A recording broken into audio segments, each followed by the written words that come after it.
हरियाणा की इस धरती ने कितने वीर पैदा किए, लेकिन कुछ नाम ऐसे हैं जो इतिहास की धूल में दबा दिए गए। आज हम बात करने वाले हैं 1857 की क्रांति के असली शेर बल्लभगढ़ के राजा नाहर सिंह की, जो सिर्फ एक नाम नहीं बल्कि अंग्रेजों की नींद उड़ाने वाले क्रांतिकारी थे। हरियाणा का वो शेर जिसका नाम सुनकर आज भी हरियाणा के लोगों में एक उमंग जग जाती है। उनकी कहानी साहस, बलिदान और धोखे से भरी है, और आज हम उससे परे सच क्या है वह जानेंगे। आप देख रहे हैं प्रकाश रियासत में आपके साथ राहुल। 6 सितंबर 1823 बल्लभगढ़ के तंवर राजपूत परिवार में जन्मे पिता का नाम राजा राम सिंह। राजघराने की परंपरा, शौर्य, धर्म, न्याय, बचपन से ही घुड़सवारी और शस्त्र कला में महारत हासिल थी उन्हें, और वह पारंगत थे। राजकुमार नाहर सिंह हमेशा प्रजा के बीच लोकप्रिय रहे। लोग कहते थे, यो छोरा कल का राजा नहीं, पूरा तगड़ा योद्धा बनेगा। पिता की मृत्यु के बाद नाहर सिंह सिंहासन पर बैठे। युवा उम्र में ही प्रशासन, राजनीति और सीमाओं की सुरक्षा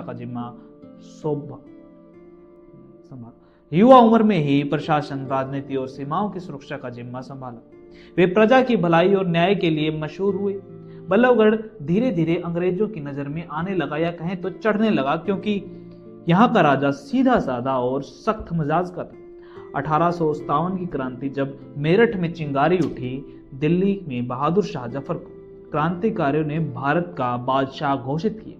राजा नाहर सिंह ने खुलकर दिल्ली दरबार के साथ खड़े हुए और कहा कि हम दिल्ली के साथ हैं, और हरियाणा में बल्लभगढ़ ही वह जगह बनी जहां से क्रांति की लहर सबसे तेज चली। उन्होंने आसपास के राजाओं, जागीरदारों और सैनिकों को एकजुट किया।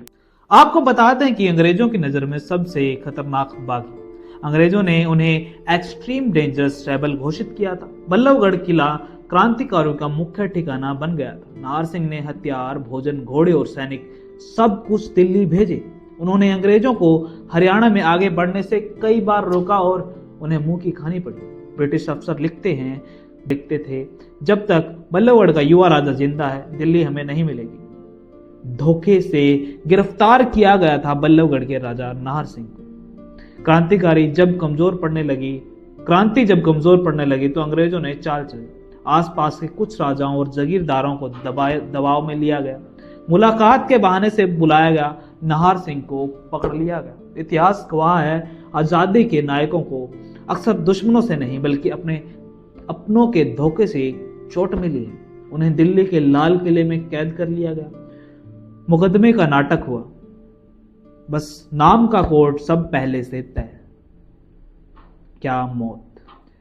अंग्रेजों ने आरोप लगाया, सिपाहियों की मदद, हथियार देना, दिल्ली दरबार को समर्थन करना और ब्रिटिश शासन को पलटने की साजिश। नाहर सिंह ने पूरे गर्व से कहा, अगर देश की आजादी लड़ना गुनाह है तो यह गुनाह मैं 100 बार कबूल करता हूं। लेकिन उनके शब्दों का कोई असर नहीं हुआ। फैसला पहले से लिखा जा चुका था, मौत। 9 जनवरी 1858 बलिदान का दिन। स्थान चांदनी चौक, कोतवाली मैदान। समय सुबह। भीड़, हजारों लोग, लेकिन सब शांत। ऐसी चुप्पी जो कभी देखी ना गई थी। सबके दिल भारी थे, भरे हुए थे। 34 साल का यह युवा राजा देश की आजादी के लिए फांसी पर चढ़ रहा था। लोगों ने देखा कि नाहर सिंह बिना किसी डर के हंसते हुए आगे बढ़े। उनके अंतिम शब्द माने जाते हैं, मेरा खून हिंदुस्तान की मिट्टी में पड़ेगा और यह देश एक दिन आजाद होकर रहेगा। और फिर भारत माँ का एक और बेटा शहीद हो गया। बल्लभगढ़ का राजा नाहर सिंह पैलेस आज भी उनकी बहादुरी का प्रतीक है। हरियाणा और दिल्ली में कई स्मारक उनके नाम पर बने। स्कूल, सड़कें और संस्थान उनके नाम से चल रहे हैं। लेकिन सच यह है, इतिहास की किताबों में उनका नाम उतना नहीं लिखा गया जितना लिखा जाना चाहिए था। राजा नाहर सिंह सिर्फ बल्लभगढ़ का राजा नहीं था, वो उस पीढ़ी का चेहरा थे जिन्होंने सब कुछ कुर्बान कर दिया, सिर्फ इस सपने के लिए कि भारत आजाद होगा। हमारा फर्ज है कि हम ऐसे नायकों को याद रखें, उनकी कहानियां नई पीढ़ी तक पहुंचाएं और अपने देश के लिए सब कुछ न्यौछावर करने वाले को याद करते रहें। जय हिंद, जय भारत, जय हरियाणा। मैं आपका दोस्त राहुल, आप देख रहे हैं प्रकाश टीआरएस कैमरामैन साहिल बागड़ी के साथ, धन्यवाद।